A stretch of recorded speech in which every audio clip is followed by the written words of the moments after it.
નમસ્કાર dB live ન્યૂઝમાં આપનું સ્વાગત છે। ઘોઘંબા પંથકની અંદર આજે મોડી રાત્રે લગભગ 12 વાગ્યાના અરસામાં ધોધમાર વરસાદની એન્ટ્રી થઈ હતી। છેલ્લા કેટલાય દિવસથી વરસાદની ચાતક નજરે રાહ જોઈ રહેલા ખેડૂતો અને લોકો ગરમીથી ત્રાહિમામ પોકારી ગયા હતા। ત્યારે કોઈ પણ પ્રકારના આગોતરી જાણ વિના કે કોઈ પણ એધાણ વિના કે અણસાર વિના ઓચિંતી મેઘરાજાએ મધરાત્રે એન્ટ્રી કરી હતી અને ધમાકેદાર એન્ટ્રી કરી હતી। ગાજ વીજ અને વીજળીના કડાકા અને ભડાકા સાથે જોરદાર વરસાદ તૂટી પડ્યો હતો અને ઘોઘંબા તાલુકાની અંદર મેઘ મહેર થઈ ગઈ હતી।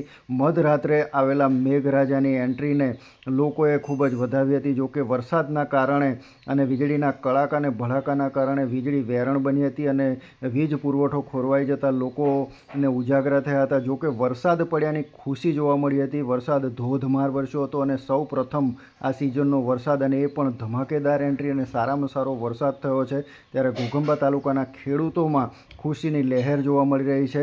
બીજી તરફ વરસાદના કારણે ગરમીથી જે ત્રાહિમામ થઈ ગયેલા લોકો છે એને થોડીક અંશે રાહત થઈ છે અને લોકો અત્યારે રાહતનો અનુભવ કરી રહ્યા છે। મધરાત્રે ત્રાટકેલી મેઘરાજાની સવારીએ લોકોને ખુશીથી તરબોળ કરી દીધા હતા અને અપેક્ષા કરતાં કે આશા કરતાં પણ વધારે વરસાદ ઘોઘંબાની અંદર ખાબક્યો હતો અને લોકો જેના કારણે ખુશ થતા જોવા મળી રહ્યા છે।